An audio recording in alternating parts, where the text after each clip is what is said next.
All right, good evening, everyone, and welcome to Green White Checker TV.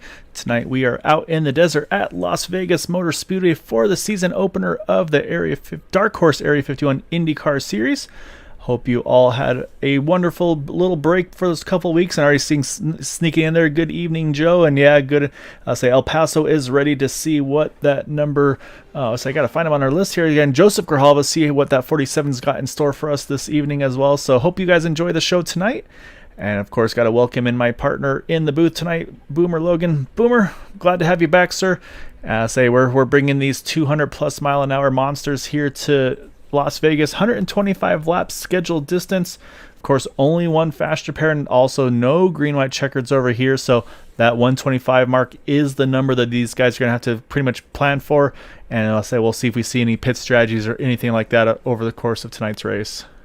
Yeah, thanks, Gael, for having me again tonight and for the season. I'm looking forward to being back in the Dark Horse Area 51 IndyCar Series, like you mentioned.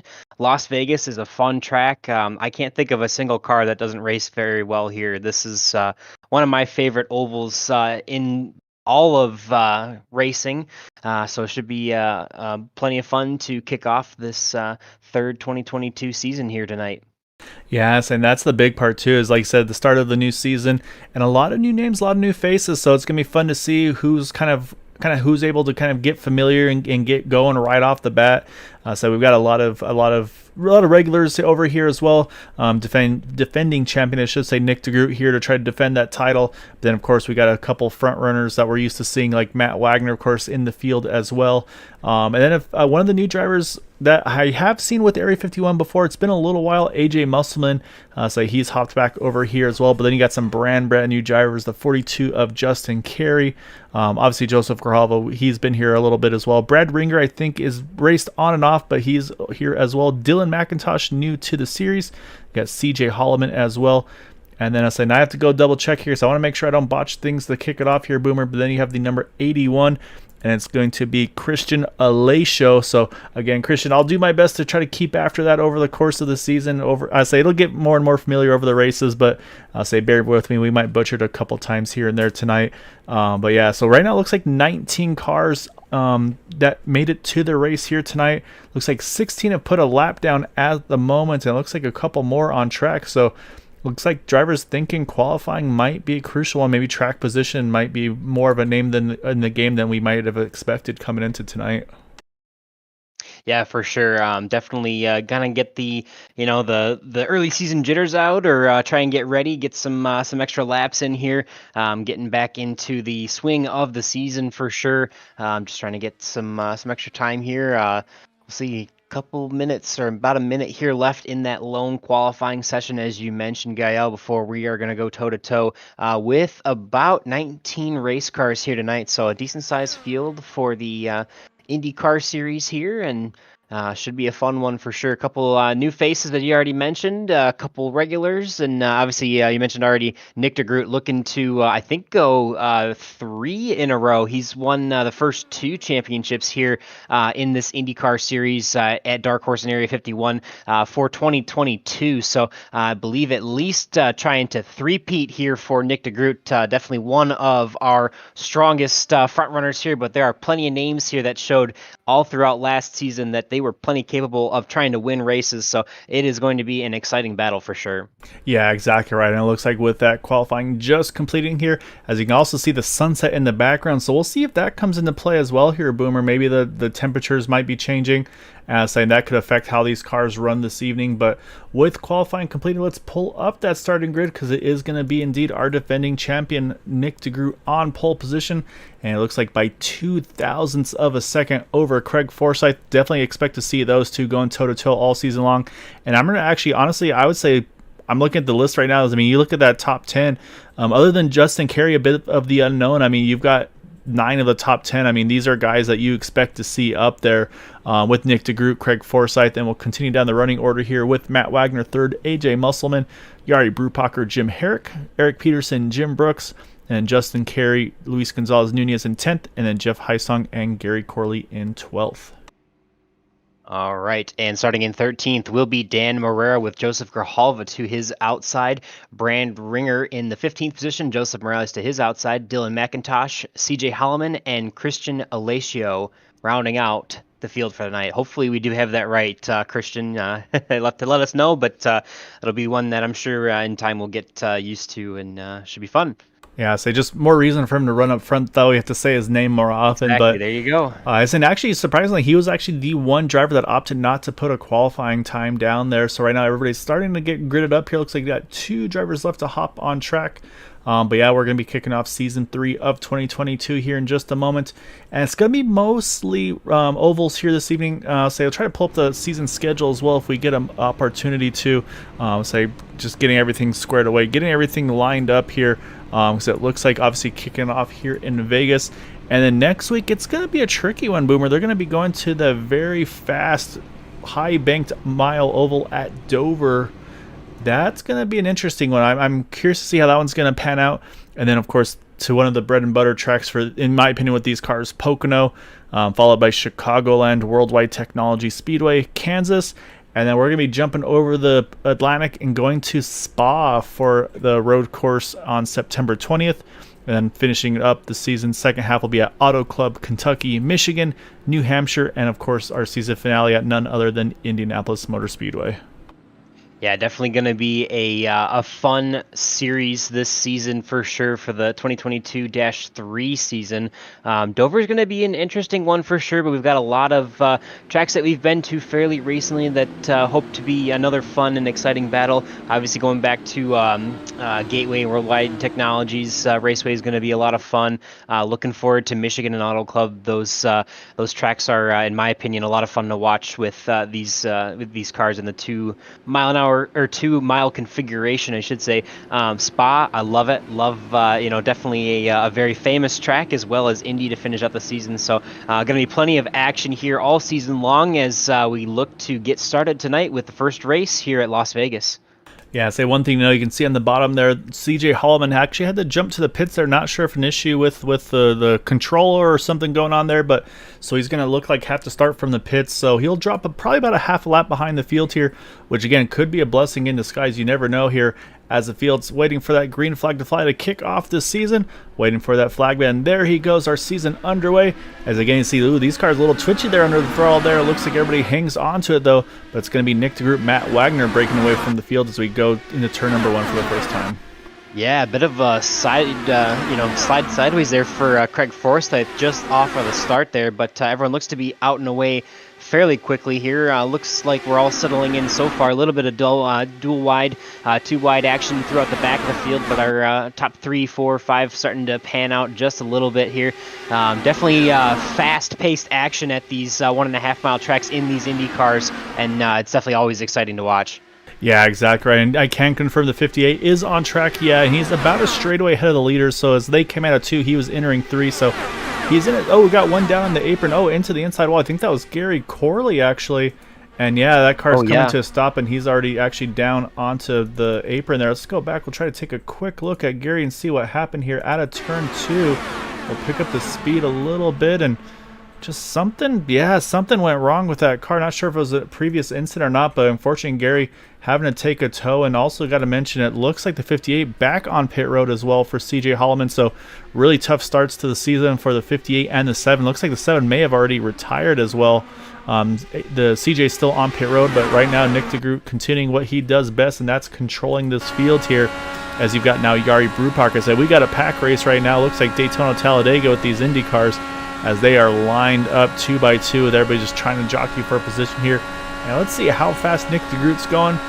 Let's see, through 3 and 4 drops to 213 miles an hour for a split second there, Boomer, and then through the travel hitting into turn number 1, he's going to get all the way up to 221 miles an hour.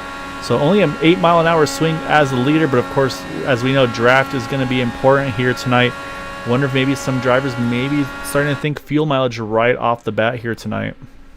Yeah, for sure. It'll be interesting to see what's going to happen for that pit strategy. But yeah, I mean, you mentioned and you're showing the speed. Like, it is absolutely insane how fast these laps really do click off here at these 1.5 miles. I mean, they're running 25-second laps. 25-second laps to go 1.5 miles. I mean, that is blisteringly fast in these cars. So, any wrong move really quickly can happen, can happen really fast, and, your day can pretty much be ruined. But one thing I did want to mention, you mentioned there, Jari Brubacher already up to 4th there. That's a guy that had quite a forgettable season. We do see a car off into the infield there, it looks like. Yeah, Justin Carey hangs on to it. I think he just got to the outside of the cone, so I think he might get away with it. I think it's just a little stack up out of turn number 4 here. We'll watch once more. And you can see, big bobble there out of 4, and then does a little bit of lawn mowing. But you can see just trying to hang on to that thing all the way through. And then right at the last second, I think avoids the cone. So hopefully gets away with that. Doesn't have to serve any penalties here. Does lose a draft, of course. But again, possibly a blessing in disguise, because right now it's pretty dicey from looks like about 5th on back, right behind AJ Musselman. So you can pretty much live in 2x2 with Jim Herrick, Eric Peterson, and them on back. Right, with these speeds, it's definitely really easy to to touch when you're that close, and obviously too wide is a little bit hairy, but they can make it work here. But I was going to mention earlier that just Jari Brubacher definitely had a season to forget in the 2022-2 season, so he's hoping to look to rebound here and hopefully have a strong showing tonight, already up front early on. But yeah, plenty of laps to go left in this one as Nick Group continues to lead the field with Matt Wagner and Craig Forsyth behind him. Gonna be interesting to see, like you said, how many pit stops everyone's gonna plan to be doing. There's even though it's a 1.5 mile track, there's definitely a lot of the draft or the tow going on. So you have to kind of play that smart to, if you're the first car in line, you're probably gonna use the most gas out of anyone else in the field. Yeah, exactly right. So yeah, right now Nick the Group probably getting the worst mileage of anybody on the track right now. From the numbers I was hearing, probably a 3-stop race for most of the field. I could see somebody maybe try to pull some 2-stop strategy if they can really save hard here. I think, if I remember, I think the magic number was lap 42 would be the number you need to get to be able to make it on a 2-stopper. So we'll see if that comes into play. But we do need to mention right now, I was going to say a little bit ago that the highest climber was that number, where did he go actually? Joseph Grijalva actually. Oh, Joseph actually not showing. I don't know if he fell out or something happened to the 47 car, but he's showing out of the race as well. Not sure if it's a connectivity issue or what, but we'll have to see what happened to Joseph as well, because I'm trying to see if I can find on my timing and scoring. And yeah, that car just kind of disappeared on my radar, so unfortunately possibly a connection hiccup for him. But that now moves our highest climber right now to that 76 car, Brad Ringer. You see him there working that second line there up top, in that black and white car there. So I can't quite tell the sponsor on the side, apologies. And then actually right behind him, we talked about starting shotgun in the field. And that's going to be Christian Alesho right there in that number 81 car, up 9 positions there.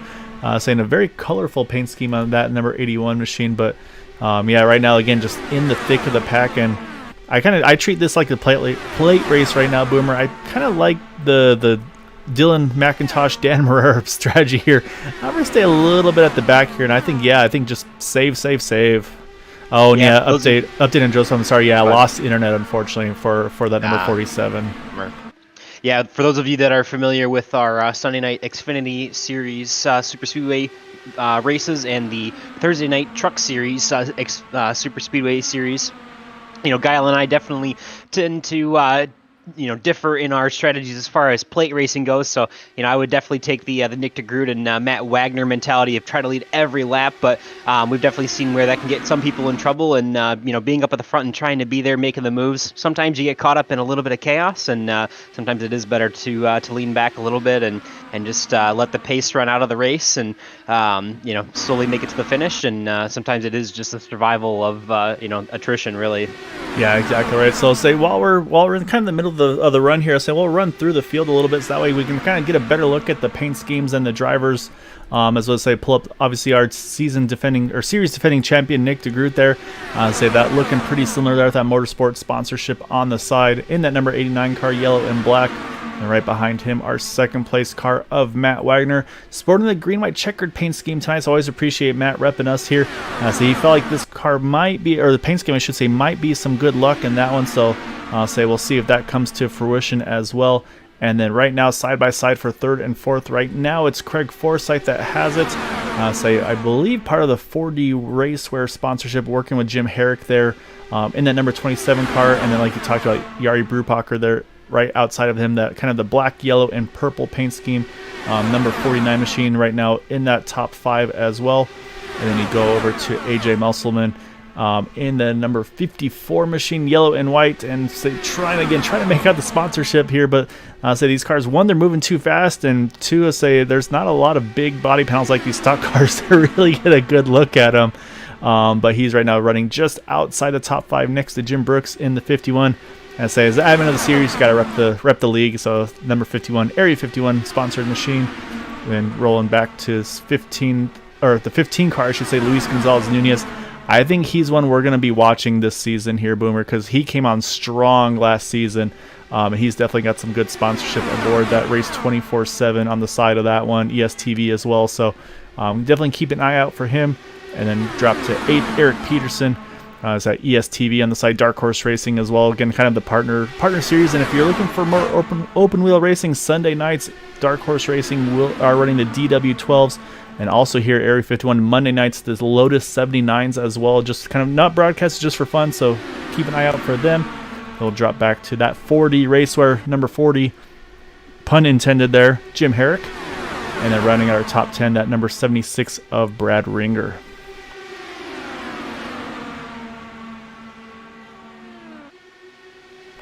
And looks like go ahead. No, I'm trying to poke around a little bit more here. Don't want to ignore Joseph Morales. That's the iconic target machine. That's one you always have to look for, Boomer, though, for Joseph in that number 60 car. And then we'll just kind of finish it out here. Dan Murrah in that number 26 machine, as also another 4D Racewear team member there. Talked about him just kind of being on cruise control at the moment. I think he's thinking long run here. Next to him, Christian Alesho in the number 81 machine. I'm looking at the picture on the side there. It looks like he's actually got a full-on driver's suit. So we might have to, if we get those top 3 interviews from him, we'll have to get some more details, maybe some real-life racing going on behind that number 81 machine. Looks like Gutsy, the sponsorship on the side of that one.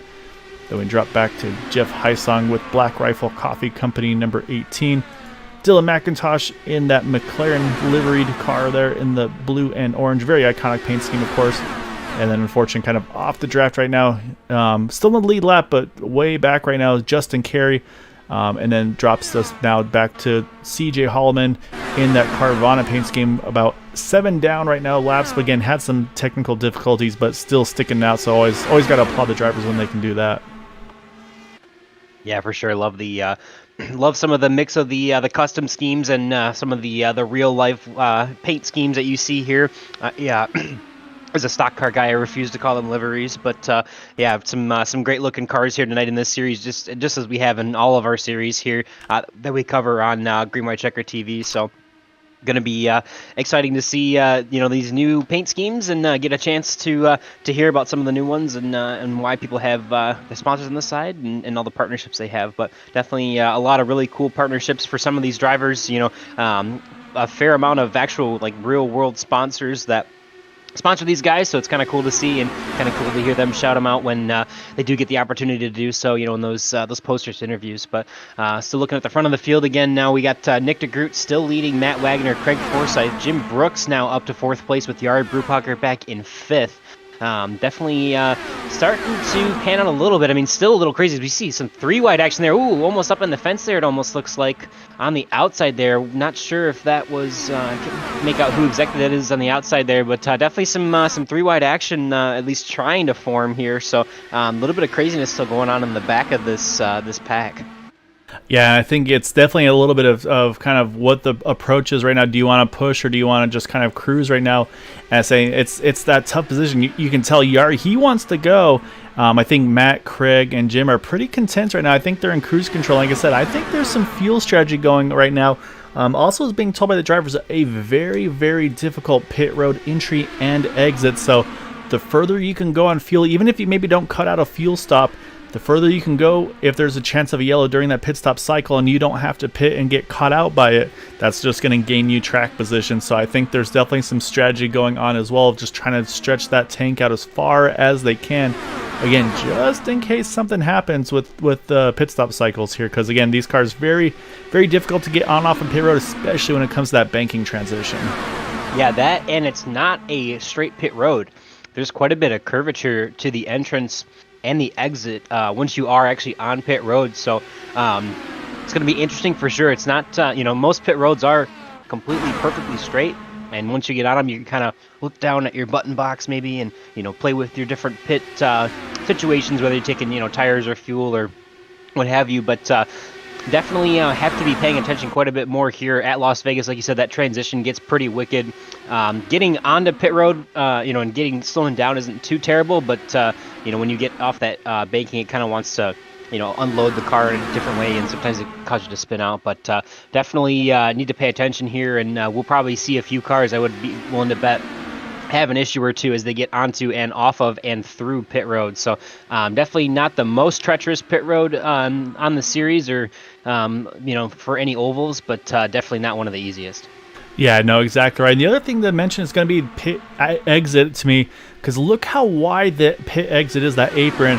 There's going to be a lot of potential strategies that these drivers could do for how they want to exit pit road. Obviously, they could try to run up by the white line on exit. There's just a teeny bit of banking they can maybe use to kind of carry a little more speed. Or maybe they try to drop it down, kind of shortcut the track, kind of cut it way down and exit that way. So that's going to be another interesting thing to see, because with these drivers as tightly packed as they are, any track position you can get gained during this green flag pit stop cycle potential is going to be huge for their outcome in this race. So I think there's definitely going to be some drivers that have a few tricks up their sleeves and say, you know what, if we do this might make a big difference in kind of how I can get out of pit road. So say all's not done when you get onto pit road. I say that pit exit, those cold tires, it's going to definitely be a little sketchy too. Yeah, for sure. I mean, it is a very flat exit for sure. You can try to shortcut it, or you can try to go wide and keep a fair amount of pace up. But definitely, I mean, it's going to be just like you said. It's just kind of shaping up to be more of a plate race, and getting on and off of pit road. You can look at the ticker right now. There's a second that separates our top 13 drivers or so right now. So one whole second, and you can go from the lead to outside of the top 15 if you're not being careful. Yeah, and that's exactly it. I mean, when you talk about pit entry and exit, I mean, like I said, you have the whole field packed in within a second and a half of each other. One little bobble, a miscue in pit road, yeah, you could be coming in, let's say, third position. You could be coming back out in 15th if everybody else is able to nail their stops. But what I have noticed, though, is Craig Forsyth, he's decided, you know what, I've done my fuel saving or whatever it may be, and he said, it's about time to go. And it might be him knowing also, hey, that 89 car Nick Drew, he probably has to pit soon, so I might be able to try to pin Matt Wagner down, see if I can sneak around him here. So far, no takers yet, but we're clicking these laps off very fast right now as we're going to start lap 37 of 125. So right now, still pretty much Nick Drew kind of controlling this thing from the pole position so far this race through. But again, pit stops are going to be, I think, the big question mark that could change how this the complexion of this race here. Yeah, for sure. Definitely, as you mentioned, probably most likely going to be a 3-stop race. I believe we said if you can make it to lap 42, it could be a 2-stop. So it'll be interesting to see if we think these drivers can stretch it a little bit or not. But yeah, as you mentioned, Craig Forsyth trying to make that outside line work on the outside of Matt Wagner now, trying to make something happen and see if they can get around that 89, who's definitely using the most fuel out of anybody in this draft pack here. Yeah, but I'm watching right now we're starting lap 39, so again, we're 3 laps away from that magic number, and Nick DeGroot, he hasn't blinked yet. Again, he's probably getting the worst mileage of anybody, but he's able to hold this lead pretty steady, and you can see even building a slight gap over Matt Wagner, so this will be interesting. And again, if Nick can make it to 42, then at this point, we're going to be changing our story and say this is a 2-stop race to the end, and right now he's showing no signs that he wants to come in early, so I think we're seeing everybody's aiming for that lap 42 mark, so I think we're looking at a 2-stop race at this point. Yeah, I think for sure definitely going to be potentially a 2-stopper, so have to wait and see if anyone does have to come in before that magical mark of lap 42. But Nick DeGroot in this time, it looks like. Yeah, but he's going to actually come in early, so he's not going to come off of turn number 4. He's going to come in early there, use the apron, and that's actually a pretty good call here, I think, because that's going to avoid having any miscues on his pit entry. So he's going to pit coming to 41. He's only a lap shy of making that magic number we just talked about, Boomer. So these guys here, probably, like I say, he can probably make that number up in the second run here, but he's going to have to probably fall into a draft at this point. So now the question is, who else blinks next? And there's the potential contact. I think I saw just slight contact with Jari Brupacher and Eric Peterson. Trying to take a good look at the 36 car. I think got away with it there, but that was almost very bad between the two of them. So Jari on pit road as well, coming in at 42. So now, like I said, I think that window is just about opened here. So now it's just who can go the furthest, who's making the best fuel numbers out of these cars. Yeah, for sure. If you can go a little bit longer, it's definitely going to help. And then later in the race, you might be able to put in a little bit less fuel. It's probably still going to be pretty tight just to make it on 2 stops. But yeah, we'll have to see here. The other interesting thing that we didn't really mention too much yet is kind of mentioned a little bit was the draft too. Nick DeGroot and Jari Brupacher are probably going to come out by themselves. So we'll update you on their lap times as they make a full circuit at full speed and let you know how fast they're running compared to our leaders who are currently running in the 25.0, 25 flat range. So we'll see what once Jari and Nick pass a stripe this time by, what they're going to be looking at for lap times. So interesting to see is actually Nick DeGroot just pulled off a 24.98, so he's actually a little bit faster than the leaders are right now. So looks like he can actually make it. Oh no, I take it back because he's actually caught up to Jari Brupacher. So they're in kind of in a pack by themselves. So that'll help them a little bit as we pan back. Looks like AJ Musselman is on pit road this time by. Yeah, so AJ Musselman, he's hitting pit road there in the 54. But yeah, it looks like Jari and Nick, they've gotten together. Here's Matt Wagner's. That was the concern we saw. Big one here on the pit entry. Craig Forsyth was involved, Matt Wagner, and that was the wreck that we were worried about. And this is a huge one here at Las Vegas involving Craig Forsyth there. And so you can see other drivers trying to get these cars looped around, but there's still traffic coming through. You see right there, Jari had to make a quick move to avoid that one. AJ Musselman, though, probably at the right place at the right time for that one on pit road. Also looking, Dan Morera, he is involved in that incident. So this is the yellow we were talking about. And right now it looks like Jim Brooks is going to net as the leader again, stretching that fuel mileage the furthest of anybody here. So we'll see a lot of green flag pit stops right now for these guys. But let's go back and say, we know it's going to be 4 tires in fuel, but let's go back and see that pit entry once more. So unfortunately, that was what we were afraid of with Matt Wagner. Just caught that apron, and it just the banking difference. I mean, that's what happened there, and that's what we were worried about. So, but unfortunately, he just wasn't able to get fully off of the racing surface. You can see here, and then Craig Forsyth was trying to come along with him, but I don't think Craig was going to have much luck either. He was already having to react to that number 6 car. And then here they come right across the field, right there. I think it's the first car involved. And then from there, I mean, look at this, just a giant stack up, and that's about 5-6 cars involved there. You see the 6, the 18, the 81, the 27, I believe it was. Yeah, the 27, of course, as well. Yeah, I mean, that's a heartbreaker for some of these guys. And some had to take tows, some able to limp it back to the pits, but we just talked about the race complexion completely changes now.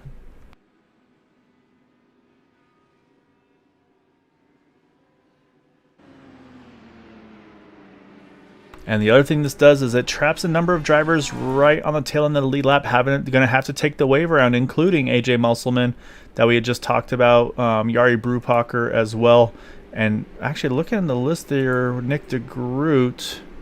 Actually, it looks like maybe Nick was the lucky dog, I believe, because he's actually cycled back around to 6. So I think he got the wave around there, Boomer. So yeah, so right now we've pretty much got a net of 7 cars in the lead lap here, which will grow to about 12 with the wave arounds from all the way back to Justin Carey there in the 42 car. But then, yeah, we're going to have, like I said, drivers stuck on pit road here had to take a tow, including Craig Forsyth right there, Joseph Morales, Christian Alejo, Dylan McIntosh, and CJ Holloman as well on pit road coming in this time around. So Yeah, and then here comes Nick DeGroot. He's going to pit as well. So, Yeah. yeah, this is what we were worried about there. Right. And, and I kind of do hate to be right sometimes. I know I mentioned earlier that that might cause some issues for some drivers. So I know, knowing Matt, I know he never ever has any intention of making a mistake like that, and especially when it impacts other drivers. I know that's going to be a tough one for him to swallow, unfortunately, but you kind of have to put it behind you, and we're still only a little over a third of the way through this race, and kind of have to keep going and march on forward. So but definitely a big break for those of like Jim Brooks, Luis Gonzalez Nunez, Eric Peterson, Jim Herrick, Dan Marrera, and Jeff Heisong, those guys who had stayed out. So definitely going to be a big advantage to them. They got to basically pit for free, and thankfully, obviously, looks like Nick DeGroot able to get, I believe, the lucky dog, actually, whereas AJ Musselman, Yari Brubacher, Brad Ringer, and Justin Carey are now currently trapped one lap down. It looks like Craig Forsyth and Christian Alacio and Joseph Morales are all 2 laps down, with Dylan McIntosh maybe stuck about 3 or 4 laps down. So unfortunate for them for sure, but we'll have to see how it pans out and see if they can get back on the lead lap and try to make them moving forward again. Yeah, exactly right. And so you can see there go the wave rounds right now. It's all swinging by. So the pace car is going to pick up that 51 of Jim Brooks. And so now the next part here, Boomer, is we're going to restart this thing on lap 50 of 125. So it's going to be just about 76 laps to go. So we talked about the fuel mileage. So, I mean, based on that 76, I mean, that tells us if they can go 38, 39 laps, that should be one stopper to the end from here. And, I mean, I feel like that's going to be doable. I feel like Nick DeGroot got to about that number there. I think he actually got to about 40 if I'm not mistaken. So this could now from here be pretty much right on the edge, but could be a one stopper to the end. But some of these guys were on cruise control, like Jim Brooks. I feel like he was kind of just biding his time, obviously based on how far he went on fuel there. Now he's going to restart with the lead. So now the question is, do you want to keep that track position, just kind of do what Nick DeGroot was doing, or do you need to consider backing down and letting someone by and kind of using that draft once more to your advantage potentially? Yeah, for sure. I think at this point, even if we saw in that first run, Nick DeGroot pitted at lap 40, so obviously you can you were within that magic window with these yellow flags here to be able to go the rest of the way, I think, on one stop, even if you are the leader. So it'll be interesting to see, but Jim Brooks is going to lead us back to the green flag here at Las Vegas, and we are underway again. Luis Gonzalez Nunez in hot pursuit with Eric Peterson just behind him, starting to make some 2-wide action already in the back of the pack, and we're going to get back to green flag racing here. And a little bit strung out here at the beginning, but I'm sure these guys will start to pack up a little bit as the run goes on. Yeah, exactly right. It's usually about a 1.5 or so second window for that draft. As you see, Luis wasting no time. He's going to try to jump to the outside of that number 51, try to see if he can get that lead possibly. And at the line, it's going to be tight between the two, I believe. Yet Jim will still lead that lap. So right now, not looking like he's planning on rolling out of it and giving up the front position here. Like I said, maybe the fuel mileage looking like what he's wanting there. However, Eric Peterson's going to take full advantage with Luis running the top side. He's going to jump to second. Now he's going to jump to the outside of Jim, try to see if he can get to the point. So yeah, it looks like right now that white line going to be Jim's best friend here as we start lap number 52 of 125. Yeah, definitely. You can already see everyone starting to pack up quite a bit. Ooh, looks like 3 wide, almost 4 wide. Wow, Craig Forsyth way up in to turn number 1. Looks like he might have gotten to the wall, but I think he's okay. He's still rolling fine. So definitely some big action so far. Obviously, like you said, Eric Peterson really trying to make his way around that outside there. And Nick DeGroot actually just turned the fastest lap of the race, 24:07. So things are starting to heat up here and get a little bit crazy. But yeah, definitely a good opportunity. I mean, I know Luis Gonzalez Nunez kind of had a great season, kind of a breakthrough season last year. So cool to see him running up front early on in this. And looks like we do see Nick DeGroot starting to try and make his way back up through this pack, and got a couple there way on the outside. That yellow car, I believe that's AJ Musselman out there on the outside, trying to work pretty hard, trying to make things happen on that outside. But yeah, some crazy 3-wide action so far, briefly, but yeah, 2 wide, at least 3 rows back here at the front. And what you're seeing right now is a very aggressive Craig Forsyth because he needs to get around Jim Brooks because right now he's 2 down. If he can get around that 51 car, maybe even get in front of him, he could actually jump from 2 down to the lead lap if everything works to perfection for him. So this could be a really good opportunity for Craig. And I almost wonder, would this be an opportunity for Jim to try to see if he can find any way to tag on behind that 27 of Craig Forsyth? Because then you're basically keeping the lead, roughly keeping the lead while using the draft of the 27 car, and again saving fuel, maybe able to run longer on fuel than everybody else. Because again, we saw what happened earlier there with that caution coming out. I think that's also, we got to go back to that yellow there. I think that's why we saw Nick DeGroot go ahead and hit the apron entering turn number 3. Is just, I think, a safer decision for him to make that. So but right now, obviously Craig going to be fighting as hard as he can, wants desperately to get that lap back. And like I said, could even turn into 2 laps back if he can play his cards just perfectly. Yeah, for sure. So we did actually have Justin Carey come down pit road. He is probably going to come out just behind, actually no, take it back, just ahead of our leaders right now. So he's entering turn number 3 as our leaders are now entering turn number 3 now. So he's got about a corner of a gap to the leaders, but he may fall back here. Obviously, Craig Forsyth going to fight to be on that lead lap, 1 lap down here. He's currently shown 2 down. And there's a couple other drivers in this pack here with, again, Joseph Morales and Christian Alacio trying to get back to at least 1 lap down. But if Craig Forsyth here can earn 1 lap back the hard way, and if this pack catches back up to Justin Carey, it could mean that Craig Forsyth could actually be our lucky dog if he were to be able to be ahead of the leader and get past Justin Carey if a caution were to come out. So definitely a big deal to be able to try and be up at the front of this field and fighting for that lap back, those laps back, I should say. Yeah, you're right, because actually you're right. With what happened to Justin Carey there going on pit road, it's actually kind of completely changed the story for Craig, because now you're right. While he's the first car 2 down, he's not the first car lap down, because that does go to the 42 of Justin Carey, who is just the 1 lap down as they run about, like I said, about a straightaway ahead of the leader. So like I said, this would be an opportunity. I don't know how you could do it without kind of affecting the whole field, but in a perfect world, if I'm Jim Brooks, it might be worth trying to find a way to let Craig by and then just draft off of him. But the problem is, though, I mean, as soon as anybody sees something happening, like right now, Dan Marrero, Dan's going to try to take full advantage of that. And we got to mention Dan, too. He was in that incident. We talked about him. Went ahead, was able to get to pit road, use that fast repair. Now he is running in seconds. Another one of those 40 racewear drivers there in that number 26 machine. So a great recovery for Dan. Jeff Heisong as well in the 18 car. He was in that incident. He's up into 3rd.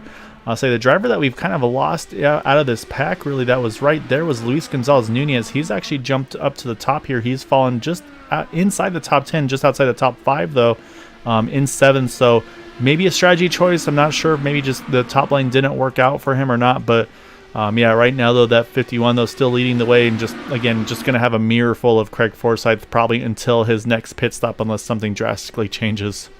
Yeah, for sure. It's interesting to note because, Luis is back in 7th right now, where Eric Peterson's back in 6th, just ahead of him. So those 2 guys were trying to battle on the outside try to battle on that outside lane at the beginning of this run here, and now find themselves a little bit further back in the pack. So interesting for sure. Yeah, so also I'm watching some drivers that are just kind of cruise control, and that's our leader at the beginning, Nick DeGroot, Matt Wagner, Yari Brubacher. We saw them kind of fighting and being aggressive early, right up at the very front of the field.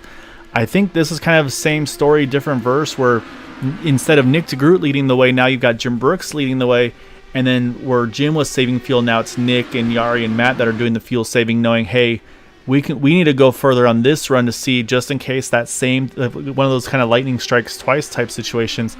I think that's the strategy here, because next time by we're going to be down to 60 to go in this race, so already over the halfway point in this one here. So and you see, look, Craig. Oh man, Craig is doing everything he can. If Jim, like I said, if Jim gives up that bottom lane for just enough time there, Craig will take it. So Jim can't rest easy, thinking like, okay, I've got a lap car as a buffer, because Craig knows what's going on. He's pretty quick on these things as well. So right now we've got a good little battle going on for 4th between Jeff Heisong and Brad Ringer. Brad running the top side. I'm sorry, Jim Herrick and Brad Ringer for that 4th position. They keep kind of cycling back and forth with one another there. Right now, Brad being the only real driver up front running that 2nd lane. Yeah, for sure. Definitely going to be interesting to see for sure. Yeah, kind of quieted down a little bit. I know we saw, we mentioned Matt Wagner back there also in 11th too. One of the other guys, some of the other guys in that first incident. I know that sometimes, could just be riding, but sometimes when you get into an incident like that, especially when you cause a big one like that, sometimes it can kind of humble you a little bit and take away a little bit of that edge. So hopefully for Matt, he's just kind of, being smart about it and trying to settle in and, not just be down on that incident earlier, but still a long way to go. And I think you mentioned, for sure, like Nick, Yari, and them back there in that pack. If something were to happen again at the front, I think those guys, especially if they sit out later, those guys would be the ones that could potentially leapfrog and get back to the lead after we've kind of had that flip kind of in the middle here, where now, Jim Brooks, Dan Barrera, and Jeff Heisong are leading, whereas before it was Nick, Yari, and Matt. Yeah, exactly right. I'm saying with everybody pitting around lap 46 again, we talked about Nick DeGroot ran roughly got to about 40 laps on fuel again. Obviously, don't know how, maybe if he was trying to do any fuel savings in kind of in the turns versus straightaways, things of that nature. But if that 40 laps is accurate, that means we should see the leaders probably around lap 86. So that's saying that would be just inside the 40 to go window. So it would still be very tight to make it to the end. So like I said, I think for Jim here is he's got to balance that aggression versus fuel savings. But I say right now, like I said, there's not much he can do. I say if there's any way he could try to drop back and give a spot to Craig and draft off of him, like I said, I think that would be a way to do it. But at the same time too, it's a season-long thing, Boomer. I mean, You've got one of the best right now trapped 2 laps down. Do you really want to give him the opportunity to get one of those 2 back? Because you could kind of net him right now a 13th place position versus giving him a lifeline and see if he drives back up into the top 5, top 10. Just almost Craig looking. Almost there. Oh man, Jim's got to be careful because Craig will not. I say he's gonna want to take it. And I mean, I think he's cutting Jim a little bit of slack, but he's got to be careful here. And like you mentioned also, it's going to be a dangerous game if, if Jim does get, or if Craig does get to the inside of Jim there. Because I think then that, it, puts him in a position where he might be vulnerable to the rest of the field too. Going to see Craig trying to be aggressive here. Craig definitely, consistently week in, week out, has the ability to be up front and lead races and win races. So he's definitely one of the veterans in this league that knows his way around ovals for sure. So he's definitely going to be willing to put it in there if he can, and he knows how important that a single lap back would be. Justin Carey is still 6 seconds ahead of our leaders, and he's kind of staying there. So doesn't look like he's actually going to fall back. So we do have a draft in this pack, though. By himself, Justin Carey is able to run consistent lap times with the front of this field. So interesting for sure, but definitely not what Craig Forsyth wanted to see. He wanted to try and see if Justin could fall back to this lead pack so he could potentially pass him and try and get that lucky dog position. But as of right now, it's probably going to go to Justin Carey again if anything were to come out.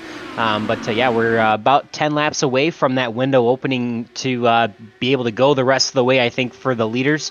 Maybe even a little bit sooner if you are able to stay in the back of the pack. So about lap 85, I think, 80 or 85, probably going to start seeing a few people peel off one by one and try to make something happen. Oh, man, the 27's all over the back of Jim Brooks.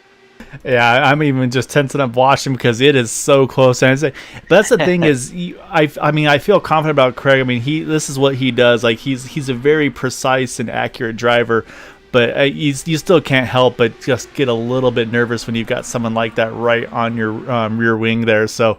But you're right, though. I think the fuel window, that's going to be the question mark. It's going to be, like I said, probably, I still think 85 is probably the earliest you want to come into pit road because that's going to put you pretty much right back at 40 to go on fuel to the end. And then you don't have to worry about drafting at all at that point. Exactly, too. Yeah. But the other part that could come into this as well is the drivers that are saving right now, like the Nick DeGroots, Yari Brewpackers, Matt Wagner's, and of course, even further up, Jeff Heisong as well, Eric Peterson. They can maybe put a little bit less fuel in their cars. Will that be enough to maybe shorten their pit stops as well? But I think, I mean, unfortunately though, with green flag pit stops looming, unfortunately my brain just goes straight back to what we saw in that last green flag pit stop cycle, where we had a couple successful attempts, but then just that one mistake, unfortunately, was what cost about 6 drivers. So, I mean, again, you try not to get in your head, but like, if I'm Jim Brooks right now, man, I'm nervous. Like, I don't want to be kind of the one pitting before the whole pack. Like, I want to be a fuel saver personally, waiting to pit after everybody else does.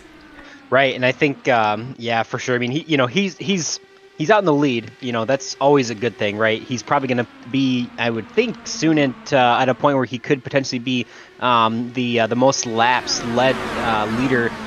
So definitely, I mean, you know, if you're going to be out front, you might as well take it and enjoy being up there, and, you know, take the consequences of not being able to save fuel. But it'll be interesting to see for sure. You know, the only one we really only got through, what, 2 or 3 green flag pit stops really before we had those incidents, because I think for the most part Nick DeGroot peeled off, and then maybe Jari Brupacher peeled off, and I think that was I think it was Nick, Yari, and AJ. I think were like the 3. Okay. And I say, and the one that stood out to me though was that Nick came in at turn 3. And I think that might. And again, I can't hear what the drivers are discussing either on Discord and or in iRacing itself, and so there might be some discussions where it's like, hey, that pitting in 3 and 4 wasn't very good. Maybe we should just have everybody pit entering turn 3. I mean, like IndyCar does, like let's say at Iowa Speedway. IndyCar requires you to pit in turn 3 there at Iowa. You have to come out down off the backstretch basically and be off the racing surface because of situations like that. So even admins might be making adjustments on the fly and say, you know what, in the kind of the interest of safety for the rest of this race to not have something like that happen again, let's go ahead and have everybody pit out of 3. Or they might just say, you know what, we'll address this maybe after the race, kind of a thing. So again, there's stuff that I'm just speculating, Boomer, but I mean that could come into play as well here.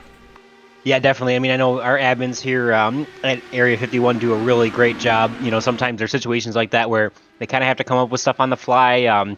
Sometimes it's not really easy to make a rule change in the middle of a race, but you know, it has been done in the past, I'm sure. And you know, sometimes there's opportunities like that where you see, oh, well, this isn't working and this needs to change, so we're going to change it immediately.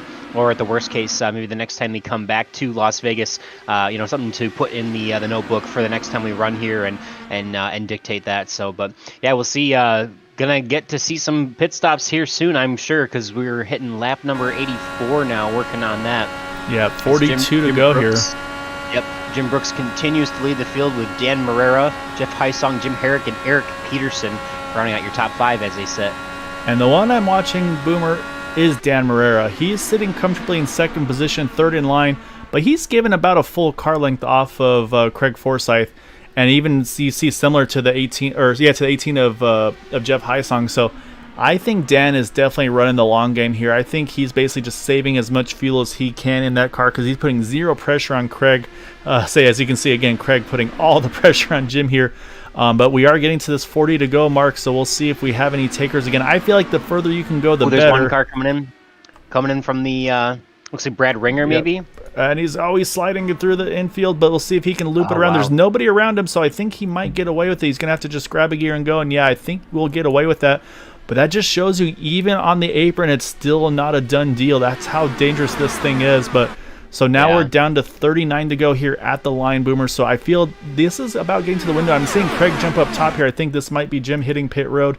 And yeah, here he comes, our leader coming in.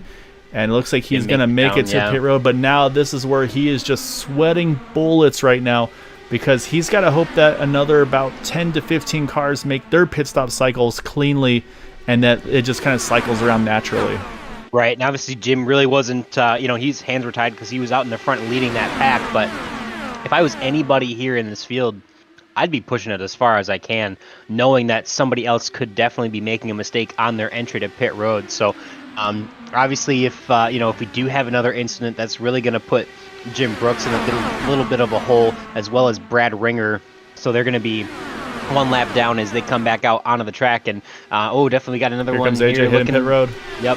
AJ coming down. So see if he can get down and away. Definitely treacherous so far, but I think you're going to lose a little bit of time if you're entering from turn number 3. But look at how smooth that is. Definitely AJ putting on a clinic there for getting to pit road as the 89 of Nick DeGroot did at the beginning of this race as well. Yeah, that's exactly it. I mean, I was watching the 51 Jim Brooks when he pitted, and I was a little nervous because it looked like it was going to be touch and go if he was going to make it. So yeah, I definitely like the approach that Nick DeGroot took. I like the approach that AJ Musselman took there as well. So right now that's only 2. Now we got a third that's going to be Jari Brupacher. Yep. He's going to hit pit road. So we've got 3 drivers in, but again, that still leaves us. You can see the pack here. That's so many left to hit pit road. The other important thing right now is look who's 1 lap down but in front of this field, and that is Craig Forsyth. So right now Craig is hoping A, he's got fuel to run for a while, and B, he can be in front. Oh, as I said here, Craig, oh no, there it is again.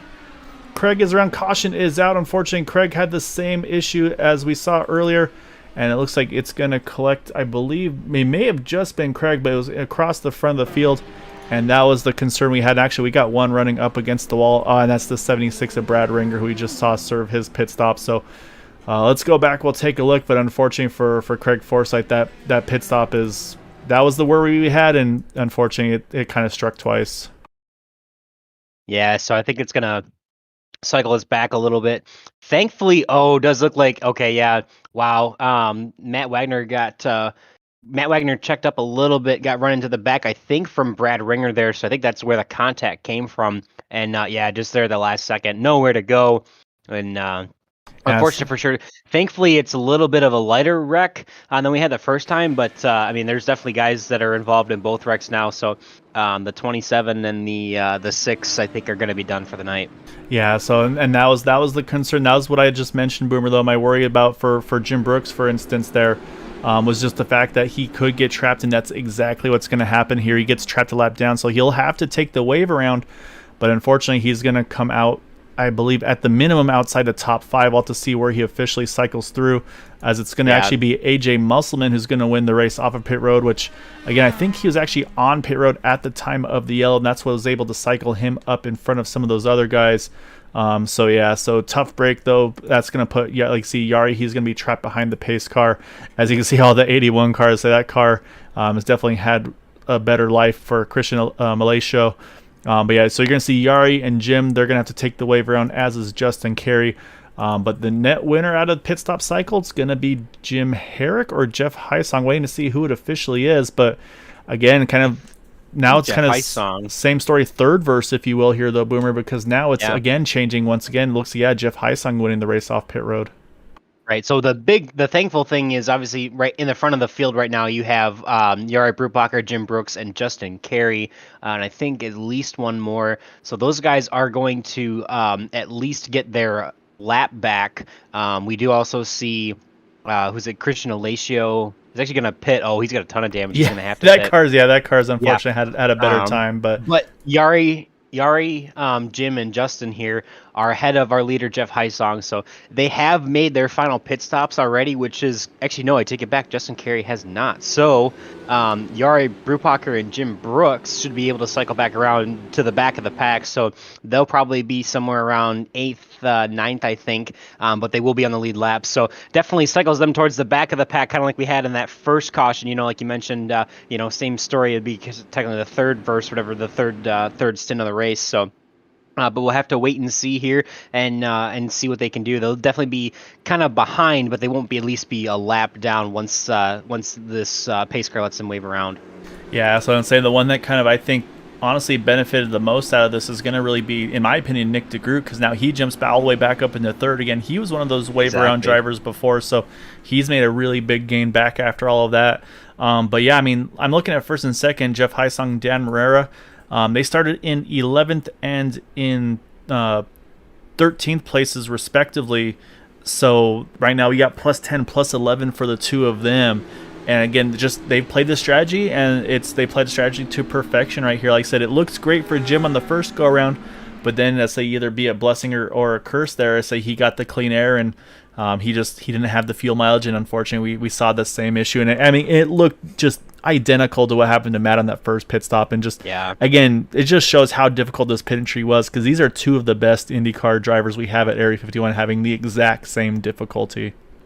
Yeah, for sure. I mean, obviously, thankful for Yari, Jim, or Yari and Jim that they are able to wave around here. I'm not sure what Justin Carey's plan is here, because he's about to wave around, but he last pit on lap number 54, so he's gone 40 laps since he last pit. So I don't know if he plans to pit, but maybe just hoping for a quick yellow, because this did put him back on the lead lap, but this, I don't know, this may have bit him a little bit too, though, as I'm looking, and he would have been one down, and Joseph Morales and Brad Ringer are two down, so he would have been the only driver one down. So yeah, we'll see. Think this is a gamble that may not pay off for him, unfortunately. But at least for Yari and Jim, no harm, no foul. Cycles him to the back, but should be good to go. But we are gonna look and down the backstretch here.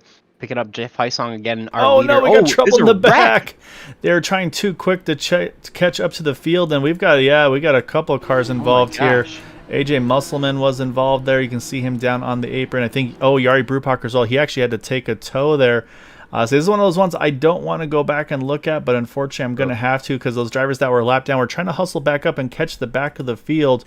And we saw Jim get through there, and I think it may have been Justin Carey that came in right afterwards. As the yellow is back out, we'll slow things down here as they get there. You see, honestly, just too much speed there. Gets into the back of Yari, gets into the back of AJ, and actually the 53 as well, if I'm seeing that car number right as well there. So unfortunately, it looks like 3 cars involved. Unfortunately, that's not going to be a popular one with the drivers or the admins, but no, I think it's. I mean, honestly, it's some of it's going to be a bit of a learning curve, but yeah, that's a huge hit though for AJ and Yari, feeling like, okay, hey, we got our spot back. We're on the lead lap. We're going to make a run at this, and to have something like that happen is definitely going to sting a little bit. But and actually, I think we've missed Jim Brooks even came in a little bit hot, but he actually managed to be on the outside lane. As looks like we're actually back to green flag action. Yeah, I apologize for that. I thought they were actually backing it down, but I'll say if things calm down, I can go back to the restart. But I think right now we'll just stay live. So I thought the green got delayed. That's why we went back to go take a look. But we are back underway, and it is still Jeff Heisong leading Dan Marrera, Nick DeGroot, Eric Peterson, and Luis Gonzalez Nunez. And as I said, here comes Nick DeGroot jumping to the top side. And so right now we've got the top 5 here all bundled in, and unfortunately a little bit of a gap back to Jim Herrick there in 6th position. He's starting to close the gap there. However, Jim Brooks there, something happened on that restart. He's actually fallen off the back. I think, again, trying to everybody get settled. He's about 2 seconds back, so he's probably out of the running right now. He's going to sit in 7th. That's about the best he can do here. And we talked about maybe an attrition race, possibly, Boomer, and that's actually what we've got right now. So we've got that 6-car breakaway here that will be for the battle for the win here in these closing 28 laps. Yeah, for sure. Unfortunate, obviously, that second crash, with Craig going around. I think that took Craig and Matt Wagner and Christian Alacio out of this race. CJ Holloman out, Craig obviously out. So unfortunate for those guys for sure. AJ Musselman we mentioned, and now after that yellow flag incident, Justin Carey, Dylan McIntosh are also out, looks like. So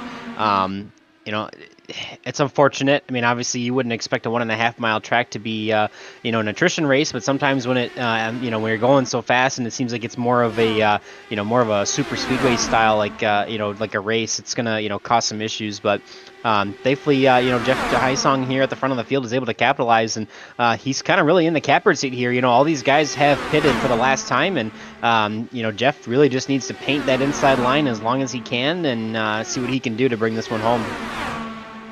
Yeah, exactly right. He's just got to live on that white line.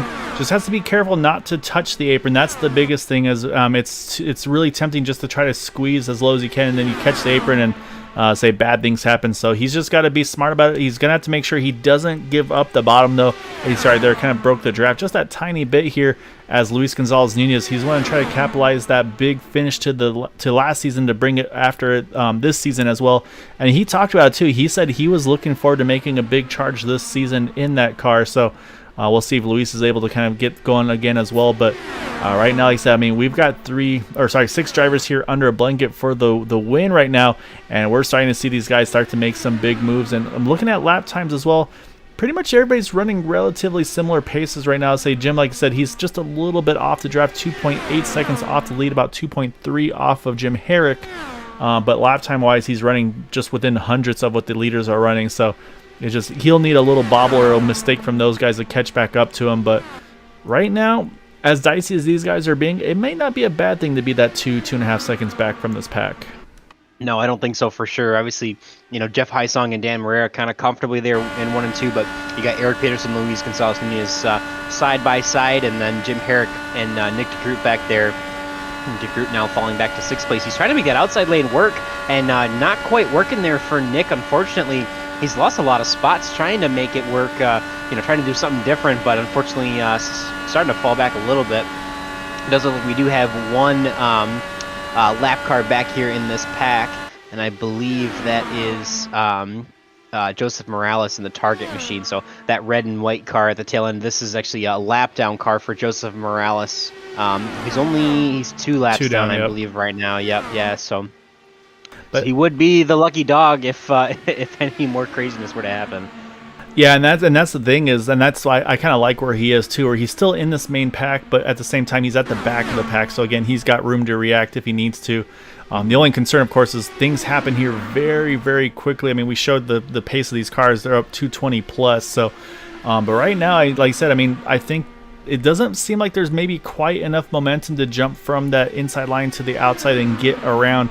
I think that's where Dan Morera is going to have to start trying to maybe do a little bit of planning and try and just see if he can do a little bit of test runs here and there. The problem is, though, of course, in doing so, he could open himself up from Eric Peterson to try to snag that runner-up position. So it's a tough spot to be in when you've got a pack like this, because you want to see, okay, let me see if I do this at this time, this might be enough to get. I gotta get my wing in front of him at the line. But again, right. you do so. And then if you can't get back down in line behind him in time, then Eric Peterson's going to fill that gap. And I'm saying needs to see here's Luis Gonzalez. He's going to do the same thing. Exactly. Yeah. So you see right there. So he's he was able to get around the 36 of Eric Peterson there just enough to beat him to the line. So Luis now being scored in the 3rd position. So we'll see if he can make this outside lane stick for a while or not. But regardless, if you just need to beat them to that line, if you can get to that outside and get there, makes a huge difference. As now we see Luis is actually starting to battle with the 26 on the outside of Dan Morera. No, I take it back. He's back with the 36 of Eric Peterson now too. So definitely got to see what you can do to make it work. I mean, the 18 and the 26 and probably the 36 here in the top 3 are probably just going to paint that white line all the way around the bottom for the rest of this race. So you really have to do something different. You can't just sit there and sit behind them, and you don't want to just let it happen and let them have it. So I applaud the effort for Luis to try and make something happen, even if it's even if he can just get side by side with Eric Peterson on the last lap to get that 3rd place spot. It's definitely going to be a hard-earned effort for sure, unless somebody can get underneath. Oh, contact! There you go. 36 around. Oh, hard hit. Yeah, Eric Peterson around. It's going to bring the yellow out. We'll go back and see what exactly happened. Not sure if he's going to be able to make that back to Pyrrha. Looks like that thing might be able to limp it back there. So I'll say while he does so, let's go back and take a look. Yeah, it looked like there was contact with Eric Peterson. Didn't quite catch where it came from, but we'll take a closer look at it here. I'm going to say it was right in the back here. So you see Eric Peterson there in the 36, that yellow machine. I see Jim Herrick just looking maybe low here. We'll take a better look at it entering 3. And yeah, you see there's just a slight opening. Jim Herrick went for it. And maybe a little bit of, I'm not sure if netcode or not, but unfortunately the 40 and the 36, they get together. And then unfortunately there's nothing the 36 can do. But look at Nick DeGroot here.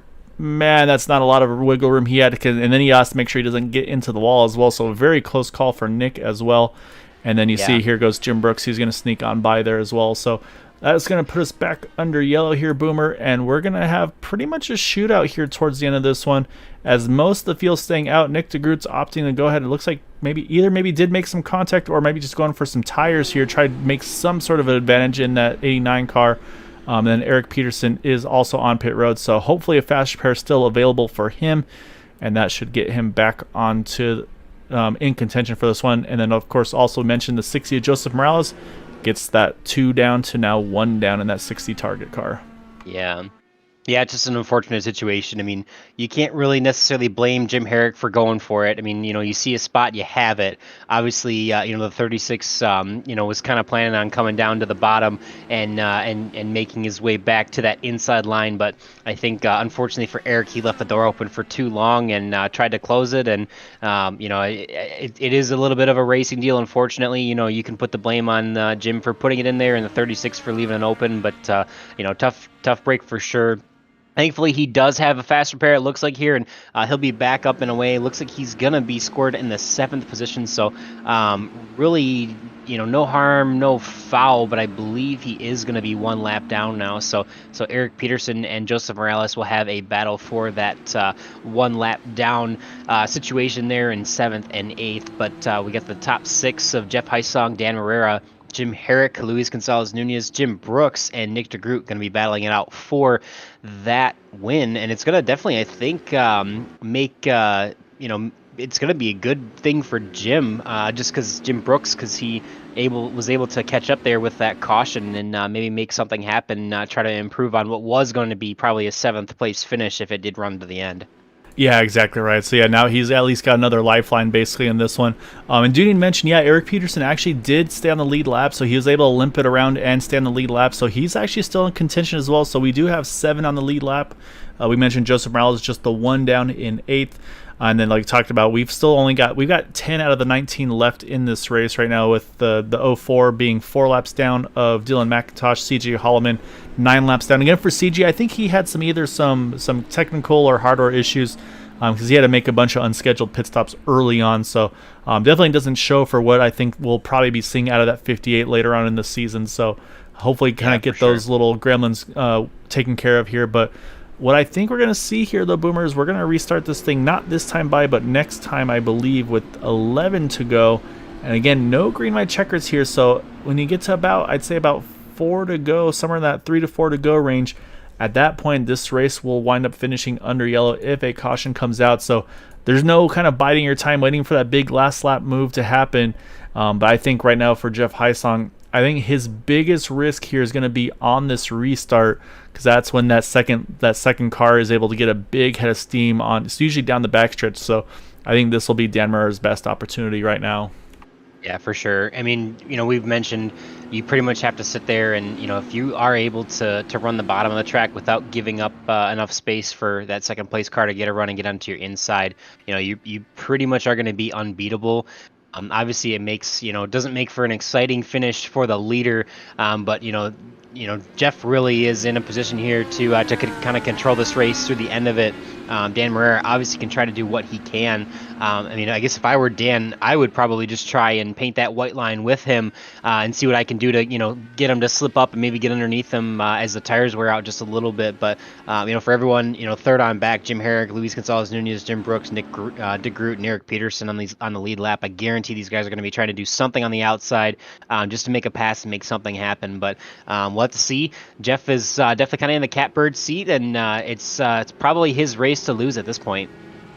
Yes, and I think really, like you said, it's the best opportunity, I think, for Dan, of course, A, being the restart, and then B, it's the risk versus reward. The problem is for Dan, he's used his faster pair in that first incident, so he doesn't have anything left in the box for that side of things. But this would be his opportunity to maybe you're going to have to probably try to pinch that inside car down, just get him uncomfortable, see if you can maybe make him mess up here. So not saying that's what Dan's going to do, but that's really your best opportunity here, as that 18 car's got control, waiting for the green flag, and there he goes. He's going to go a little early. Again, that's at his discretion as we get back to green here with 11 to go. Definitely getting going a little bit early. We'll see. Dan Murray is going to have a little bit of a draft as he catches back up to him here going into turn number 3. So if Dan can make a move now, this is his chance. Jeff's going to jump to the bottom. Dan's going to be alongside him on the outside, so we'll see. I don't know if Dan's going to have enough here to make it stick on the outside, but at least he can try and do something here. Hopefully he doesn't lose that spot in second place to Jim Herrick, who's now going to close the door and going to be on the inside behind Jeff Hysong as Luis Gonzalez-Nunez almost tries to peek to that third lane. Jim Brooks now joining the conversation here in 5th place, and Nick Group there back there in 6th. But man, look at that shot down the backstretch. They're 3 wide going into turn number 2 or turn number 3. Jeff Hysong still with that top spot though.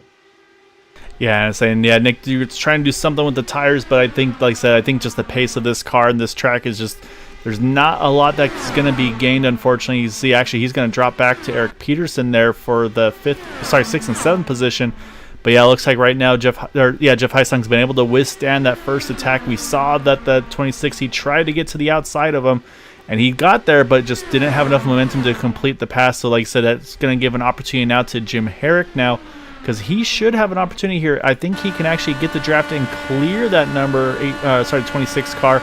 And you can see, I think Jim's actually trying to drag back a little bit. Jim's going to try and stay on that bottom lane there and follow them through. That outside lane is just not working out like it could, like it probably could. But yeah, I feel like Jim Herrick, I think he's laying back a little bit, Boomer, waiting, trying to stay a little further back to make a big draft run here.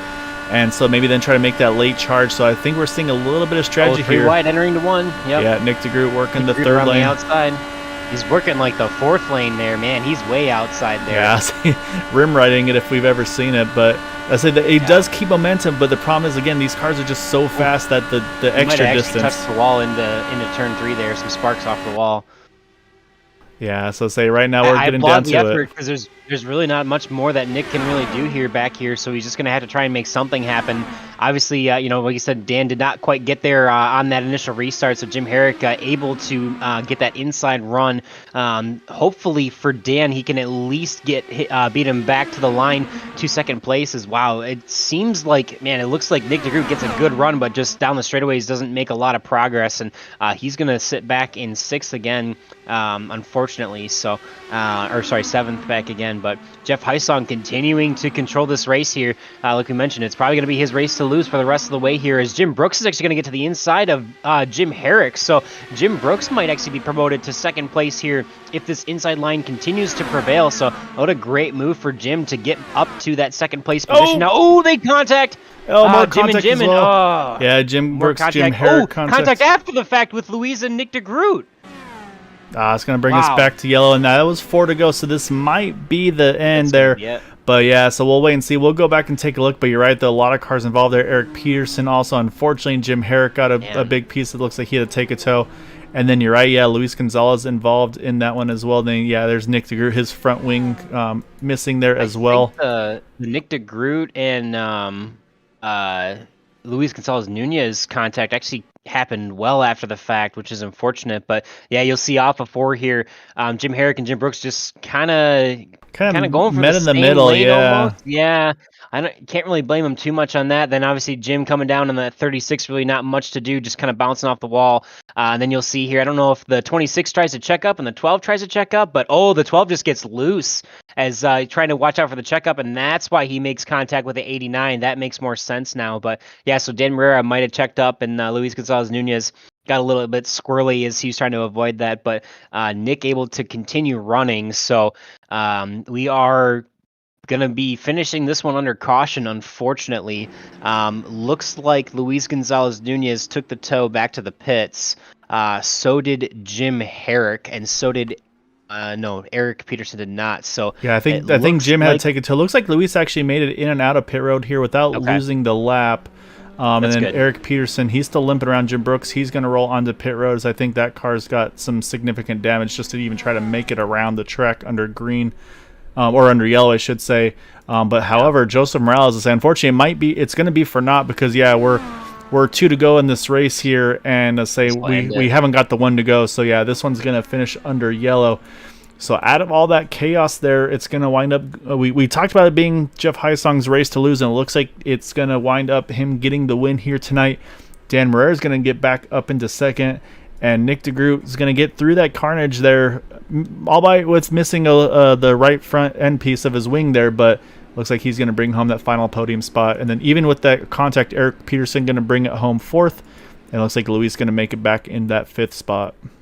Yeah, Jim Brooks will limp home in the 6th position with Joseph Morales actually making it back onto the lead lap for the end of the race. How about that? Two back-to-back yellows, and Joseph is actually going to finish on the lead lap in 7th. So a bit of a rebound for him there, as he was able to actually pass Jim Herrick, who's still stuck in the pits. So Jim Herrick is going to definitely be out for not going to be able to finish the rest of the laps. I don't think. Yeah, I think that'll pretty Oh, much actually, do he it just for the rolled out of there. running Yeah. order. Oh, he did. Oh, Yeah, okay. so My he's at least apologies. gonna finish, but he will be looks Yeah, it's like not two really gonna. down. But yeah, he'll Yeah, it's finish not really eighth, gonna change unfortunately. anything. So However, yeah, though, so here we go, one to go. But again, this will finish under yellow, no green white checkers here on the Indy side. yeah, even though our name is Green White Checker TV, obviously we love that the IndyCar series, the Dark Horse Area 51 series here on Tuesday nights does follow the traditional IndyCar style. So there's no green white checkers, and it's a season-long points battle. There's no gimmicks, no nothing. Just accumulate points throughout the season, and that's your champion. So definitely a big night to begin the season for Jeff Heisung, getting a great win to start the season. Dan Herrera with a very strong run early on too. Obviously, our championship, our runner, or sorry, our Dick DeGroot is going to defend his championship by starting off with a 3rd place finish here at Las Vegas. I apologize. Words are hard sometimes, Gael. Yeah, I've been there, done that, man. And yeah, you're right. And the other thing too is like talk about attrition.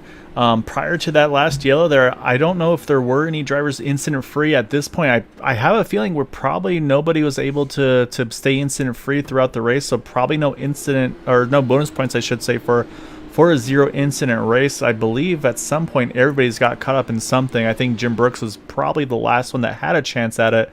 But at the end though, it's gonna be that number 18 of Jeff Heisung. He's gonna kind of just have a nice little cruise to the finish line here, get the win at Las Vegas Motor Speedway to open up our season.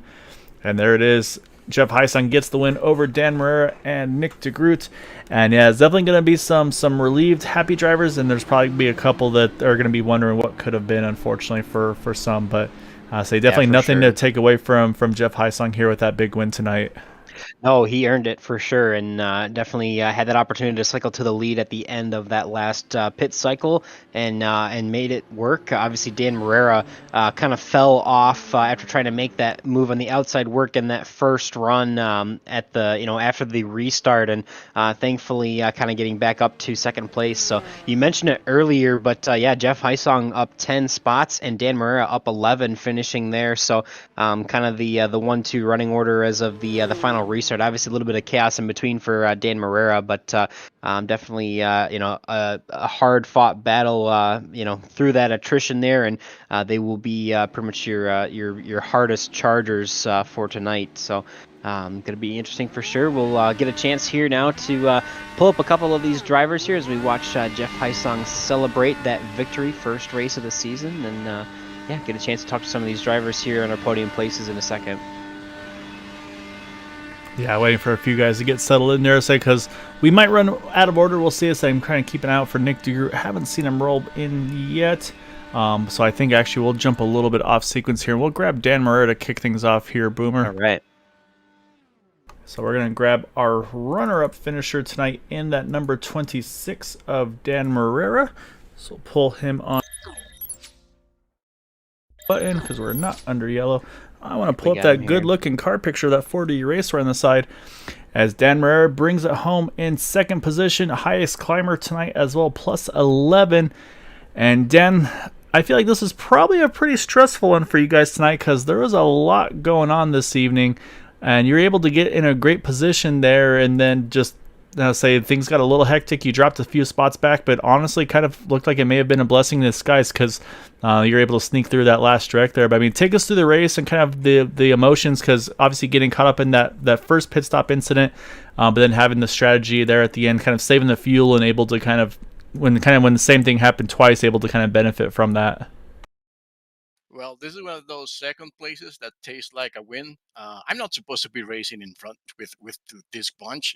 I'm like a middle of the pack kind of a guy. Things play along well. I have to thank my team for theraceware.com, Jim Herrick, Craig Forsyth. Without them, this wouldn't happen ever, ever. they coach me every step of the way regarding strategy, where to put the car, when to risk it, when to not. Um, I was fortunate, like you said, when that first crash happened, that the damage was just enough that I could drive it um, back to the pits without losing a lap. So I was fortunate, and then I was saving a lot of fuel. Like I was talking to my teammates, like I have six, they have three, and I had like 13 laps of fuel. I was lifting a lot, like big time on the back stretch, front stretch. I don't know if the other guys in front were also doing that, or it was just that thing where the car in front, since you didn't have the draft, you're that much slower, and the cars behind just want to go that much faster, and no one's checking up. But yeah, it was great, and was really lucky on a couple of crashes that I could avoid damage, especially this last one. I took a chance going high. I know Jim was behind me, so I figured, well, if he stays low and I stay high, maybe we can do a 2 or 3 kind of a thing for the team. Um, but things happens, and sorry to see Jim uh, uh, get, be taken out on that last crash. Yeah, definitely. Unfortunate contact for a couple moments there this evening, but yeah. So when you restarted on that last restart there, you were second in line behind Jeff Highsong. Obviously, Jeff got a pretty good run, and you tried to make it to the outside of him on into turn number 3. Unfortunately, you weren't necessarily able to make it stick, and I think Jim Herrick got underneath you. But what were you thinking there as as that move didn't work for the pass for the lead? Were you worried about falling back any further, knowing that that outside lane wasn't working super well, unless you had a run like that? In all honesty, for a moment there, I thought I had him, but he kind of moved a little bit high. He kind of squeezed me out on the outside, and I was not going to take the whole field out. So I figured, well, if you want to place it like that, I'm going to see it here, because after a couple of laps, the chance to pass on the outside is pretty much gone unless something weird happens. But I was okay with being third if Jim was going to take the bottom and take that second place. But then the car behind Jim, I don't know who it was, started passing me. So I started to think, oh no, I'm going to be fourth or fifth. But I was fast. I was able to, if I was able to keep it low and not have to defend high, because I don't know who was behind me. I think it was Nick who wanted to go 3 wide. I was able to hold my spot there, either second or third. Yeah, no, it was a really good run. Like I said, it was definitely pretty wild there at the end. It's like you said, kind of getting put in the middle 3 wide at times, and just having to try to do anything and everything to either gain positions back or hold positions. Because yeah, everybody was going after it tooth and nail there. But yeah, I mean, I definitely want to sell yourself short on being a mid-pack driver there, because I mean, we've seen definitely a lot of pace out of you. Just the luck hasn't been your way from last season, so maybe good things to come here. Obviously, to kick off season 3 with that runner-up position tonight. So. Just a great job, Dan. Like I said, great adjustment on your strategy to make sure you could kind of go a little further and save that fuel like you talked about. So definitely want to give you the floor, though, for any thanks and shouts for that runner-up tonight. Absolutely. I want to thank, and if you guys are sim racers, go to 4dracewear.com. 4dracewear.com. Thank you, Jim Herrick, for letting me hang with you guys and making me a better driver, to you and Craig Forsyth. And thanks to all the fans watching at home.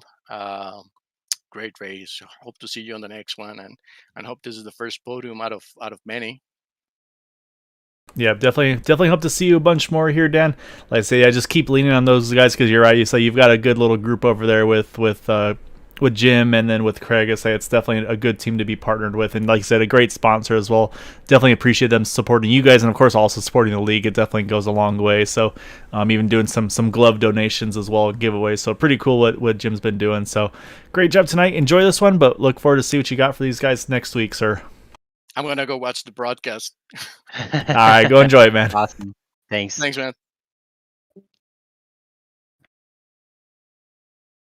It's here Alright. to pull up our third place driver now. This going back to Nick DeGroot after interviewing Dan Morera. So we'll pull him up here now.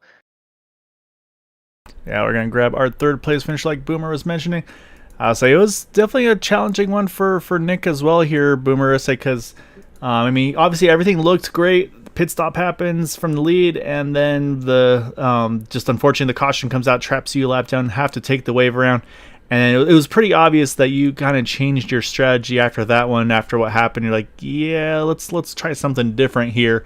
And then, I mean, you're just kind of in a tough spot there at the end, because it's where do you go when kind of the preferred lines, I guess you could say, are kind of taken. And then the second to last yellow, you come in, grab some tires, and I'm guessing for you, Nick, just try something, maybe see if you can get any sort of advantage on those guys. I mean, take us through the ups and downs. Obviously the fuel mileage kind of bit you initially, but then able to bounce back and somehow find your way to grab a podium, even without a right front wing there at the end. Yeah. Sorry, first of all, to Luis, because that should have been his podium. I was paying too much attention to the wreck I had already passed and just ran right into the back, which was just silly on my part, but I'm glad he got it going, got himself a top 5 in the end, even still. But yeah, my goal from the start was just hold the lead at all costs, because as you saw, it was almost impossible to pass the leader. And but double-edged sword is that you got to pit early because you're burning more fuel. And I did that knowing that this is a tricky pit road. There might be a caution that's going to bite me. I kind of half expected it. And of course it happened. It was one heck of a wreck too. A lot of cars in that one. And yeah, from that point, it was just like, all right, let's save some fuel. Let's chill out. Even if I push up there, the highest I'm going to get to is second. So let's just chill. And then when the next set of pit stops come up, that was going to be my chance to kind of charge forward, maybe catch a caution while I'm in the provisional lead, or maybe let it just cycle through and jump out in the lead that way. That was really my plan. And the caution came, but we just weren't high enough. I think we're like third when the caution came out. So yeah, Jeff was the guy in the catbird seat, and well played by him. He did an awesome job holding it there, especially on the restart. So you're the leader. I said it's impossible to pass the leader, but they are actually very vulnerable on restart. So he did a really good job there. Those couple yellows we had. And yeah, towards the end, I was just trying everything I could. I was backing up, trying to get runs, and I was able to get some ground, but I was not getting near enough big of a run that I needed. I need a much longer 6th gear to be able to do what I was hoping to do. But yeah, we kind of had the seize part there at the end for the wreck. Should have been 4th again. Sorry to Luis, but yeah, I'll take a podium. It was a crazy race, like a NASCAR style Talladega. It was just wild. Yeah, for sure. I know when he made contact with Louise, it looked like he was actually kind of sliding sideways. Might have had a checkup, I think, maybe from Dan Morera there.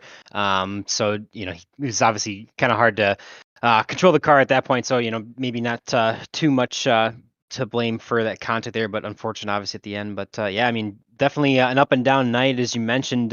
You were probably one of the only people, I think, that was, maybe one of 4 or 5 people that were actually successful down on pit road. You kind of mentioned it already, but you had a feeling that this was going to be a tricky pit road to get onto. And obviously we saw you entering from turn number 3 on that first pit cycle. But did you expect to see that many issues getting onto pit road and that much chaos tonight?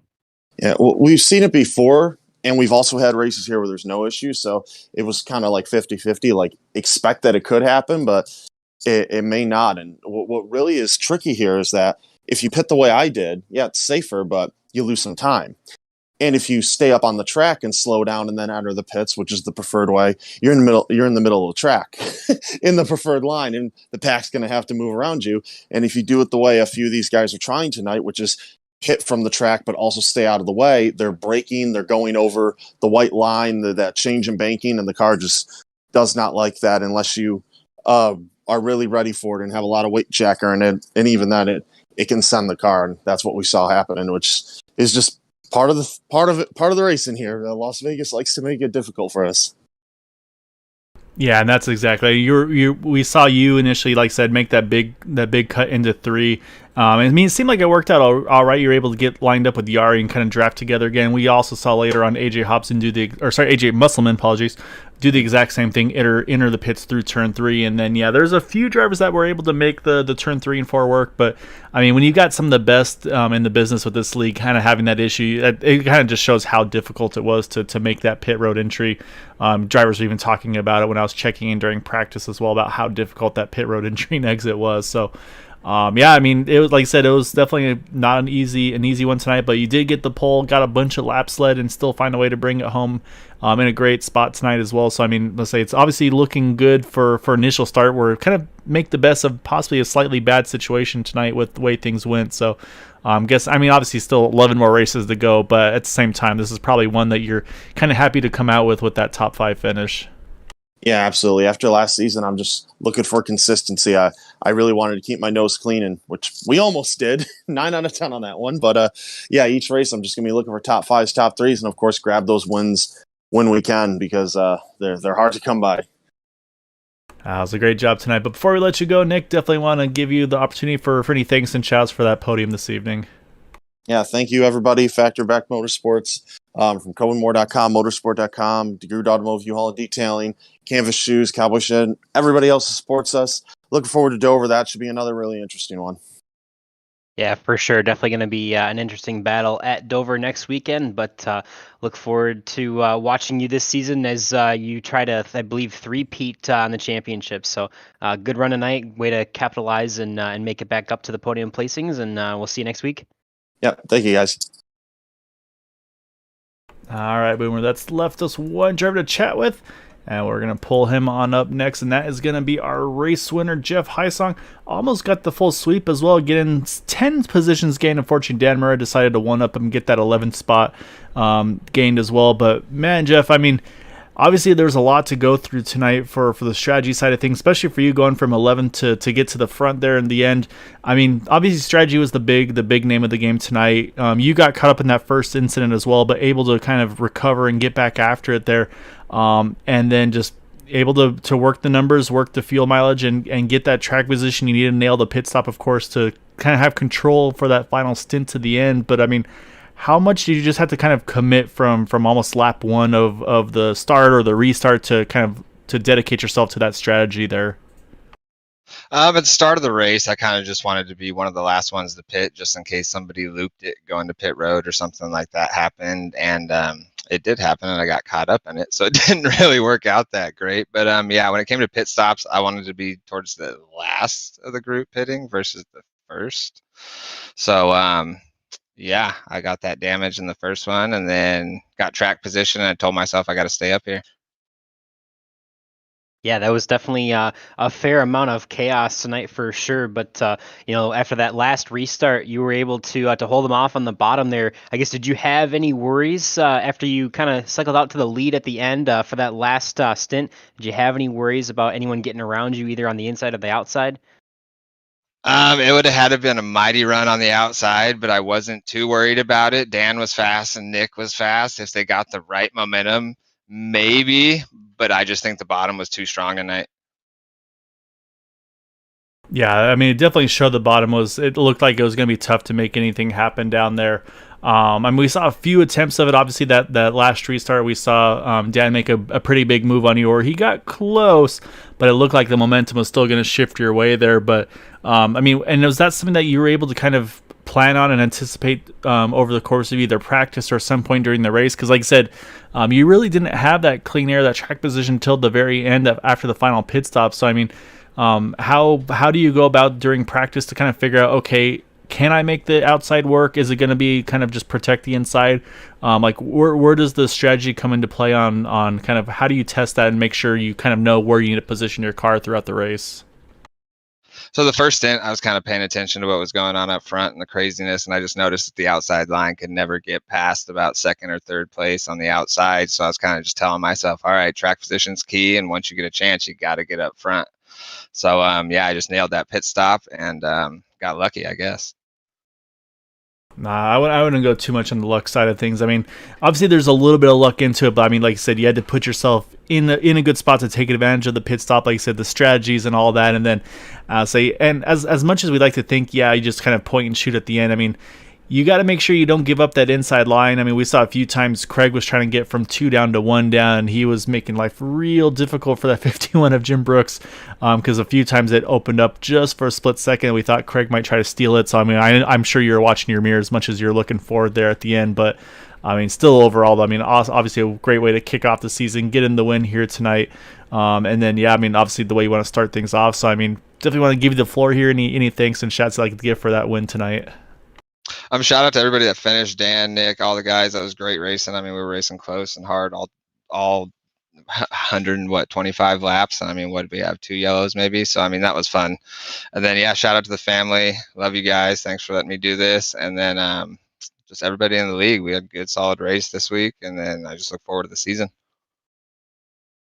All right, well, go celebrate with them. Go enjoy this one, Jeff, because I'll say next week's going to be a whole nother animal. Like I say, that's something Nick was mentioning too.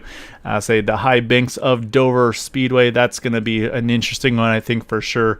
Definitely could be one of those wild card races. So enjoy this one though, and then we'll look forward to seeing you next week. But yeah, congrats again on that win.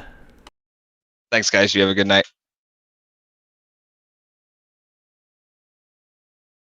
All right, Boomer, that is going to do it for our interviews tonight. However, we got to pull up our final results for tonight's event.